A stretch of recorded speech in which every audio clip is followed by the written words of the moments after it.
이 사사기 4장은 에훗이 죽은 후에 하나님께서 범죄한 이스라엘 백성을 가나안 왕 야빈의 손에 넘긴 사실을 이제 말씀을 하고 있습니다. 그리고 그 야빈과의 전쟁을 기록을 하고 있는 것이 4장입니다. 그런데 여기에서 우리가 좀 신기하다 하면 신기하고 그런 것을 하나 발견을 할 수가 있는데, 하나님께서 여호수아를 통해 가나안을 정복하고 살게 되었는데 여기서는 가나안 왕 야빈이라는 그런 사람이 등장을 합니다. 2절에 이렇게 말씀을 합니다. 여호와께서 하솔에서 통치하는 가나안 왕 야빈의 손에 그들을 파셨으니 그의 군대 장관은 하로셋 학고임에서 거주하는 시스라요. 여기에 이렇게 하솔이라는 지명이 나옵니다. 이게 어디냐면은 이 갈릴리 바다가 있어요. 그리고 이 밑에가 사해고 갈릴리 바다 위에 이 호수가 하나 있습니다. 그 호수 이름이 훌레라는 건데 그 갈릴리와 훌레 사이에 있는 요 지명이 바로 하솔입니다. 거기에서 이제 이 가나안 왕 야빈이 거기에서 왕이 되어서 다스렸다라는 것을 이제 여기에 말씀을 하고 있습니다. 이 땅은 원래 이 납달리 지파에게 이 분배가 되었던 그런 땅이었는데 이때에는 이 가나안 사람의 손에 다시 빼앗겨서 가나안 사람들이 지배를 하고 있었던 그런 곳이었습니다. 정복 전쟁을 할 때 모든 민족들을 다 쫓아낸 게 아니었어요. 그래서 이 사사기에 보면은 어떤 내용까지 나오느냐, 이 민족들이 쫓아내지를 않으니까 거기에 그냥 자리를 잡고 끝까지 거기에서 살게 되는 것입니다. 그래서 쫓아내지 못한 그 사람들과 통혼도 하고 또 이렇게 어울려 살면서 이 이스라엘 백성들이 가나안 원주민들이 섬겼던 그 신들을 따라 섬기게 되는 그런 죄를 이제 범하게 되는 것이죠. 그래서 이제 사사시대가 시작이 되는 배경이 되기도 합니다. 여기에 나오는 이 야빈은 이 사람 이름이 아닙니다. 애굽의 왕을 바로라고 하는 것처럼 이 가나안 왕 야빈을 야빈이라는 그 바로처럼 그렇게 왕을 지칭하는 명사로 이렇게 쓰고 있습니다. 그러니까 가나안 왕 야빈이라는 사람이 아니라 실제로는 가나안 왕이라고 하는 야빈입니다. 이렇게 그가 군대를 앞세워서 이스라엘을 괴롭히게 됩니다. 이스라엘 백성은 하나님 앞에 회개를 하고 그때 하나님께서 이스라엘을 위해서 세우신 사사가 여사사 드보라였습니다. 4절에서는 이렇게 말씀을 합니다. 그때에 랍비도세 아내 여선지자 드보라가 사사가 되었는데 이렇게 말씀을 합니다. 그런데 이 여선지자였기 때문에 여사사였기 때문에 도움을 주는 손길이 필요했었는지 이 드보라가 누구에게 도움을 청하느냐, 그게 바로 이 바락입니다. 바락. 그녀는 이 갈릴리 서쪽에 게데스 땅에 거주하고 있던 이 바락을 불러서 가나안 왕 야빈의 군대 장관이었던 시스라와 싸우게 합니다. 이 싸움에서 누가 이기느냐? 15절에서는 그 결론을 말씀을 하고 있는데 여호와께서 바락 앞에서 시스라와 그의 모든 병거와 그의 온 군대를 칼날로 혼란에 빠지게 하심에 시스라가 병거에서 내려 걸어서 도망한지라. 이렇게 말씀을 하심으로써 이 싸움의 결과는 바락의 승리로 끝나게 되는 것입니다. 시스라는 걸어서 도망을 쳐서 어느 한 집에 도착을 하게 됩니다. 17절에 보면은 시스라가 걸어서 도망하여 겐 사람 헤벨의 아내 야엘의 장막에 이르렀으니 이는 하솔 왕 야빈과 겐 사람 헤벨의 집 사이에는 화평이 있음이라. 이렇게 말씀을 합니다. 그가 이 전투의 이 긴장 속에서 자신의 왕과 친분이 있었던 아주 편안한 사람이었던 그 헤벨의 집으로 이제 도망을 쳐 왔습니다. 그는 야엘이 주는 우유를 먹고 마음 편히 아주 깊은 잠에 빠졌습니다. 그런데 그가 자는 그 잠이 생의 마지막 잠이 되고 말았습니다. 21절에서 이렇게 말씀합니다. 그가 깊이 잠들매 헤벨의 아내 야엘이 장막 말뚝을 가지고 손에 방망이를 들고 그에게로 가만히 가서 말뚝을 그의 관자놀이에 박음에 말뚝이 꿰뚫고 땅에 박히니 그가 기절하여 죽으니라. 이렇게 해서 시스라라는 이 야빈의 군대 장관은 죽음을 당하게 되고, 그가 죽고 나서 이스라엘은 가나안 왕 야빈을 진멸하기에 이르게 됩니다. 하나님께서 이 이스라엘 백성들에게 승리를 주셨던 것입니다. 이게 이 사사기 내용 4장의 전체의 내용입니다. 오늘 이 본문은 그 중에서 이제 11절을 말씀을 하고 있습니다. 모세의 장인 호밥의 자손 중 겐 사람 헤벨이 자기 족속을 떠나 게데스에 가까운 사나님 상수리 나무 곁에 이르러 장막을 쳤더라. 이렇게 말씀을 합니다. 4장 전체 내용에서 사실 이 한 구절은 굳이 이 기록을 하지 않아도 그 내용이 크게 이해하는데 전혀 지장이 없습니다. 그저 헤벨이라는 사람의 아내였던 야엘이 자기 집에 도망온 가나안 왕 야빈의 군대 장관을 죽였다. 뭐 이 정도의 이 내용인데 이 내용을 이렇게 기록을 하면 되는데 그래도 별 문제가 없는데 이 헤벨이 모세의 장인 호밥의 자손인 것 이것을 굳이 몰라도 됩니다. 그러나 성경은 굳이 또 이것을 기록을 하고 있는 것입니다. 뭔가 의미가 있겠죠. 있으니까 여기에 기록을 했을 거 아닙니까? 아무 생각 없이 성경이 기록되지는 않았습니다. 이 헤벨의 이주, 이 이주는 개인적으로 어떤 사정이 있었는지는 잘 모릅니다. 그러나 이 사람과 가족들의 이주는 자신들은 전혀 생각하지도 못한 훗날 이스라엘을 구원해내는 놀라운 하나님의 도구가 됩니다. 그가 어떤 일이 있었든 좋은 일이든 좋지 않은 일이든 하나님은 그들을 저 유다 남방 저 밑에 지방 남유다보다도 더 밑에 그 지역에 있는 이 헤벨을 가장 북단에 속하는 갈릴리 옆 그 게데스 지방까지 이렇게 하나님께서는 끌고 오셨던 것입니다. 이주하게 하셨습니다. 그리고 어떤 이유에서인지 그는 가나안 왕 야빈과 화평한 관계 속에서 살게 하셨습니다. 이 모든 것들이 다 합해서 이스라엘을 구원하는 데 쓰임받는 복된 인생이요 복된 가정이 되었던 것입니다. 이 모든 것은 다 하나님의 섭리 속에 있음을 우리는 인정하지 않을 수 없습니다. 수많은 매일의 상황 속에서 우리는 많은 일들을 겪으면서 살아갑니다. 그러는 중에 발생하는 일 하나하나 이 사건이 하나님은 다 하나님의 영광을 위한 도구로 사용하신다는 것을 우리는 알아야 합니다. 남 하나 이사한 게 뭐가 그렇게 중요하냐. 이 사람이 저 밑에서 여기로 올라오는 이런 일, 부산에서 저 포천까지 가는 그런 이사하는 이런 일, 이게 뭐가 그렇게 중요하겠습니까? 그런데 하나님께서는 그것 하나까지도 간섭하셨고 그 일을 통해서 그렇게 이주한 그 사람의 인생을 통해서 하나님은 이스라엘을 구원해내는 그런 일을 하셨던 것입니다. 겐 사람 헤벨, 이 사람이 자기 족속을 떠나서 사하나님 상수리 나무 곁에 이르러 장막을 친 것이 이 사람의 입장에서는 굉장히 당혹스러운 일이었을 수도 있습니다. 이것은 오늘 사사기 4장에서 볼 때 결코 우연한 사건이 아니었음을 이 말씀을 통해 우리는 알 수가 있습니다. 이 사람 그냥 개인적으로 한 사람이 이사를 한 그런 어떤 기록인 것 같지만 그러나 이 하나님께서 이 이스라엘을 구원하시고자 하시는 일에 사용하시기 위해서 하나님께서 계획을 가지고 그를 이곳으로 옮겨 오셨다라는 것입니다. 우리의 인생이 우리의 마음대로 우리의 계획대로 잘 되지 않는다는 것은 우리는 잘 알고 있습니다. 그러면서도 믿지 않는 사람들은 그들의 이 걸음을 인도하고 계신 분이 하나님이심을 인정하지 않습니다. 그저 운에 따라서 잘 되면 운이 좋아서 잘 안 되면 운이 없어서 그렇게 운으로 모든 것을 돌려버립니다. 그러나 하나님은 섭리와 계획을 철저히 믿는 사람들은 그것을 철저히 하나님의 인도하심으로 인정하고 믿는 것입니다.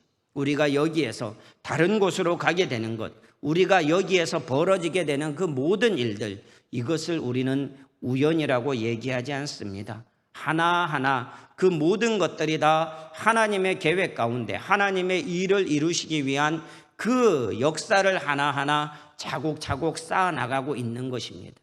성경에서 우리는 우연이라는 표현을 이렇게 심심찮게 볼 수 있을 수 있습니다. 아합이 죽었죠. 아합이 죽을 때에 활에 맞아 죽었습니다. 그런데 이 갑옷과 갑옷을 연결하는 이 부분, 여기에 화살이 꽂혀서 이제 죽게 됩니다. 그런데 그것을 보면은요, 기록을 보면은 우연히 누군가가 우연히 쏜 그 화살에 여기에 꽂혀서 죽게 됩니다. 그것도 빨리 도망가면 되는데 마차를 타고 있으니까 전쟁 한복판에 있게 되니까 어떻게 됩니까? 교통체증이 일어나는 거예요. 그래서 과다출혈로 죽게 됩니다. 이거 맞아서 그냥 즉사한 게 아니고 거기를 빨리 벗어나서 치료를 하지 못해서 그 사람은 죽게 된 것입니다. 그런데 하나님께서는 천상의 회의를 통해서 아합을 망하게 하고 아합을 죽게 하는 회의를 하게 되는 것이죠. 그 모든 것들이 다 이 땅에서는 우연히 그냥 한번 쏜 것인데 그게 가서 꽂혀서 이렇게 죽음에 이르게 되는 것처럼 우리는 그냥 우연이라고 생각하지만 하나님은 그 모든 것들을 다 계획을 가지고 일하고 계시는 것입니다. 우리의 삶 가운데 일어나는 모든 일들이 다 우연이 아닙니다. 성경은 우연이라는 말을 그렇게 장려하지 않습니다. 뭘 얘기를 하느냐? 섭리, 하나님의 계획, 이러한 것들이 우리의 삶 가운데 이루어지고 있다는 것입니다. 사도행전 17장 26절에 보면 이렇게 말씀을 합니다. 인류의 모든 족속을 한 혈통으로 만드사 온 땅에 살게 하시고 그들의 연대를 정하시며 거주의 경계를 한정하셨으니. 누가? 하나님께서 거주의 한계까지도 한정을 하시는, 그 경계까지도 한정을 하시는 하나님. 우리가 어디에 살게 되는 것, 우리가 어딘가에 있게 되는 것, 그 모든 것도 우리의 계획인 것 같지만 실제로는 우리의 계획이 아니라 하나님의 계획이 우리의 삶 가운데 이루어지게 되었다라는 것입니다. 이러한 것들을, 모든 것들을 우리는 하나님의 섭리와 하나님의 계획, 하나님의 인도하심으로 우리가 믿어야 하는 것입니다. 예레미야 10장 23절에서 예레미야는 하나님 앞에 이런 고백을 합니다. 여호와여, 내가 알거니와 사람의 길이 자신에게 있지 아니하니 걸음을 지도함이 걷는 자에게 있지 아니하니이다. 이렇게 말씀을 합니다. 내가 걸어가는데 그 걷는 것도 지도하는 분이 내가 아니라 하나님이시다라는 거예요. 우리의 모든 하나의 삶 가운데 일어나는 모든 것들을 하나님께서 다 지도하고 인도해 가고 계신다는 것을 예레미야의 이 고백을 통해서 우리는 알 수가 있는 것입니다. 우리가 계획하고 내딛는 길, 그리고 비록 계획이 없이 내딛는더라도 걸어가는 그 길, 그것이 철저히 하나님의 계획 속에서 이루어지고 있다고 믿는 고백이 예레미야의 고백이었던 것입니다. 하나님의 살아계심을 믿는 우리가 사는 삶이 무의미하고 무가치하지 않은 이유가 무엇입니까? 그것은 하나님의 뜻과 계획이 실수 없이 우리를 이끌어가고 계시기 때문에 그런 것입니다. 그것을 우리가 믿음으로 알고 있기 때문입니다. 우리의 삶은 절대로 무가치하지 않습니다. 우리의 삶이 무의미하지 않습니다. 사람들은 그냥 태어나서 생로병사, 태어나 늙어 아프다가 죽는다, 이것이 쳇바퀴 도는 것처럼 그렇게 돌아간다라고 생각을 하지만 우리는 그렇게 생각하지 않습니다. 사람이 그렇게 살다가 가더라도 철저하게 하나님께서는 우리를 통한 계획이 있으시고, 그리고 우리를 통한 하나님의 뜻을 이루시고 그 모든 사명이 다 했을 때에 하나님은 우리를 데리고 가는 것입니다. 우리의 삶이 형통하고 즐겁다면 우리는 하나님 앞에 감사하고 찬송해야 합니다. 혹 괴롭고 정말 살기 싫을 정도로 어려운 환경에 있다 할지라도 낙심하지 마십시오. 언젠가 우리와 함께 하시는 하나님께서 하나님의 위대하고 큰 일을 이루시는 도구로 오늘의 이 괴로운 삶이라도 분명히 사용하시는 날이 올 수 있다는 것입니다.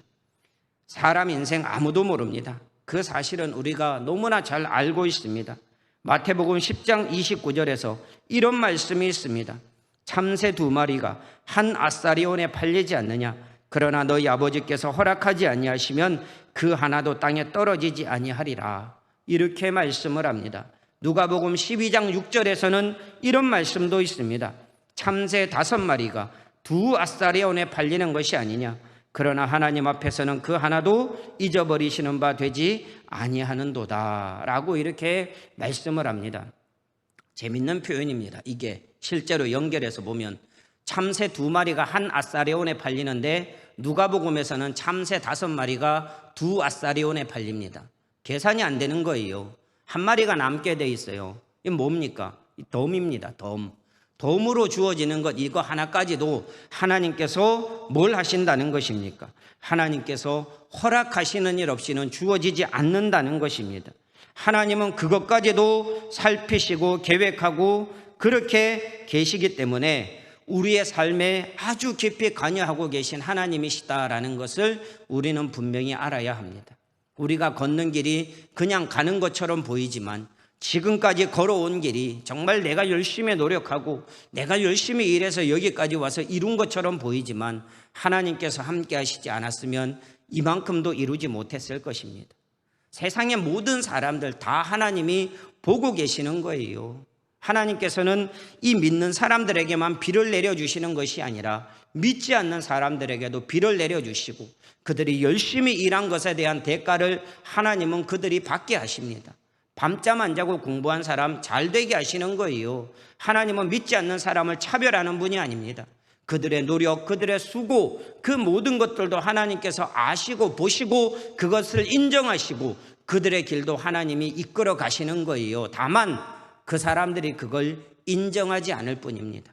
내 노력대로 되었다, 내 힘대로 되었다, 내 계획대로 되었다, 내가 이렇게 열심히 했기 때문에 되었다 라고 생각을 하는 것이지, 그 배후에 하나님께서 도우시고 인도하시고 지켜주신 그 하나님의 은혜는 인정하지 않는 것입니다. 그래서 믿지 않는 사람들의 삶이 불신앙의 삶이고 하나님이 기뻐하시지 않고 영광을 받으실 수가 없는 것입니다. 그러나 우리는 생각 자체가 다릅니다. 우리의 모든 삶 가운데 하나님께서 성경에서 말씀하시는 것처럼 참새 2마리가 팔리는 것, 참새 5마리가 팔리는 것, 그 나머지 하나라도 덤으로까지 주는 것, 이것까지도 하나님은 모두 다 관여하고 계시고 우리의 삶에 하나하나 개입하고 계신다는 것, 이것을 상관하신다고 보시면 안 됩니다. 관심을 가지시고 우리의 삶을 지켜보고 계시고 우리의 삶 가운데 개입하고 계시는 것입니다. 개입과 상관은 완전히 다릅니다. 우리는 그렇게 하나님을 바라봐야 하는 것입니다. 이 멀리에서 저 멀리까지 이 가정 하나를 옮기셨는데 그 사람을 통해서 하나님께서 이 놀라운 일을 이루실 줄 누가 알았겠습니까? 그런데 하나님은 그렇게 하셨습니다. 하나님은 그렇게 일하시는 분입니다. 우리를 통해서 어떤 일을 하실지 모릅니다. 나를 통해서 어떤 일을 하실지 모르고 지금 내가 여기에서 하고 있는 이 모든 일들이 언젠가 하나님께서 계획하시고 하나님께서 뜻하시면 그 모든 것들을 선하게 사용하신다는 것을 우리는 알아야 합니다. 이걸 믿어야 합니다. 이게 믿음입니다.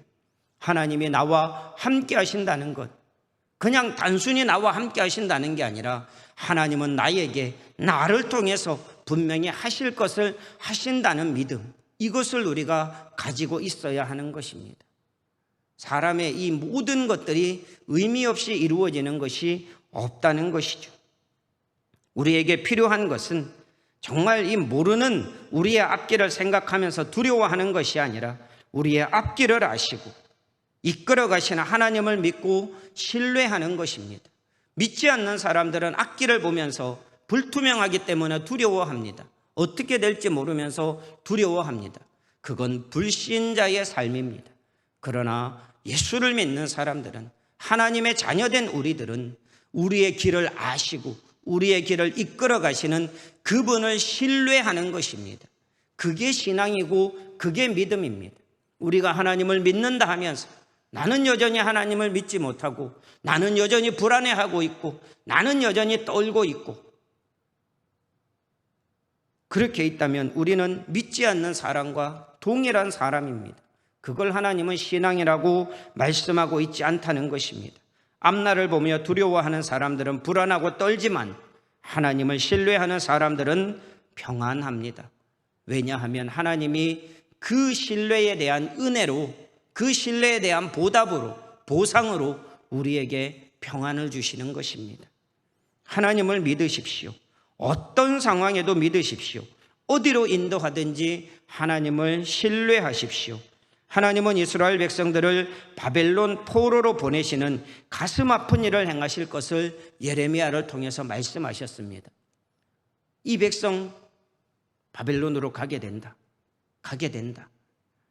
거기에서 끝이 아닙니다. 그런데 예레미야 29장 11절에서 이렇게 말씀합니다. 여호와의 말씀이니라.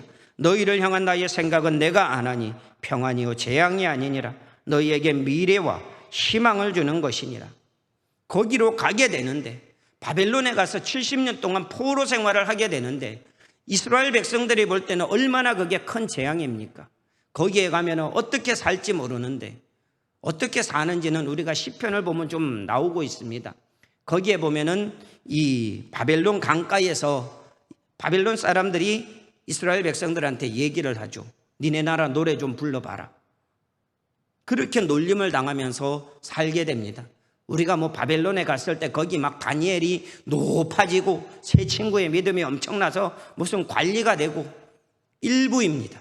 거의 대부분의 사람들은 어떻게 살았느냐, 그런 어떤 그 슬픔을 당하면서 살았습니다.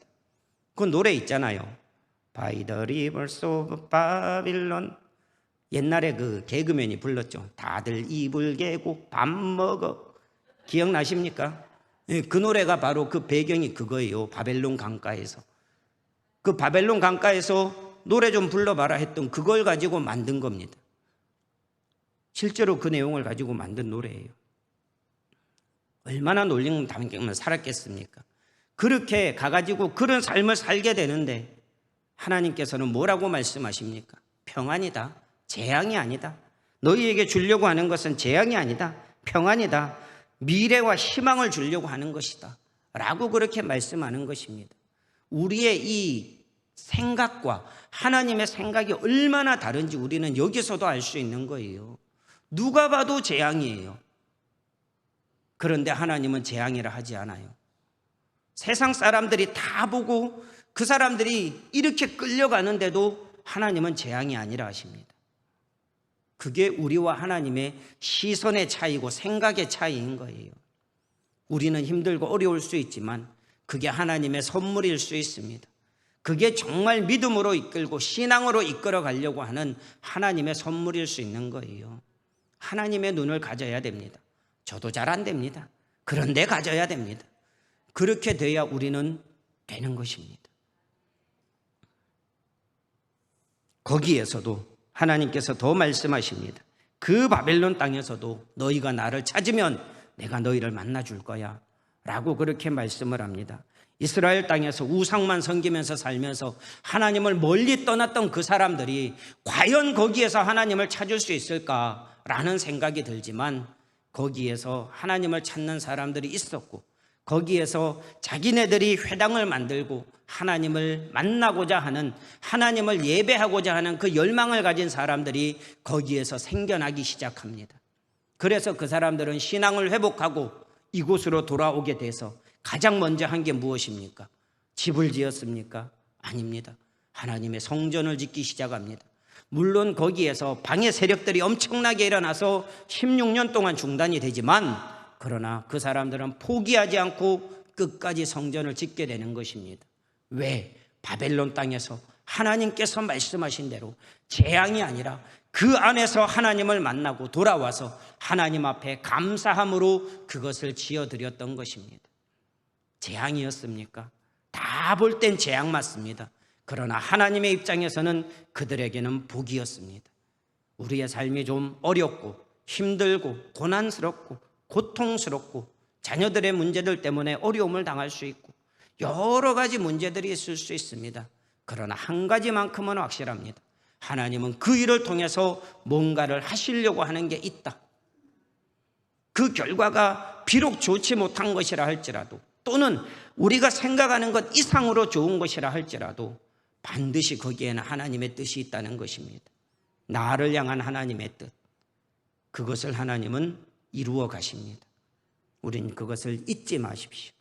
우리의 삶이 비록 매일 회사 갔다가 퇴근하고 텔레비전 보다가 자고, 또 다음날 일어나서 회사 갔다가 텔레비전 보다가 텔레비전 보면 안 되죠. 회사 갔다가 퇴근해서 텔레비전 보고 자고, 이런 삶이 반복되는 것 같다 할지라도 하나님은 그 속에서 역사하고 계십니다. 우리의 삶은 무의미하지 않습니다. 우리의 삶은 헛된 것이 아닙니다. 반드시 하나님께서 이런 우리가 생각하지 못하는 놀라운 일을 언젠가 어느 날 갑자기 하나님께서는 행하실 것을 믿습니다. 말씀을 끝내도록 하겠습니다. 모세의 장인 호밥의 후손이었던 헤벨, 그는 자기 족속을 떠나 멀리 왔지만 하나님은 그를 잊지 않으시고 함께 하심으로 민족을 구원하는 하나님의 일을 이루셨습니다. 하나님께서 잊지 않으시는 은혜, 그냥 이사 보내서 처박아 두시고 그냥 니대로 살아라 하지 않고 그를 기억하시고 그를 통해서 놀라운 역사를 이루셨던 그 하나님의 은혜가, 그에게 주셨던 그 은혜가 우리에게도 우리 각자 개인의 삶에 온전히 임하고 그렇게 일하실 하나님을 신뢰하는 믿음의 사람들로 더욱더 힘있게 나아갈 수 있는 우리 모든 성도님들 다 되실 수 있기를 우리 구주 예수 그리스도의 이름으로 축원합니다.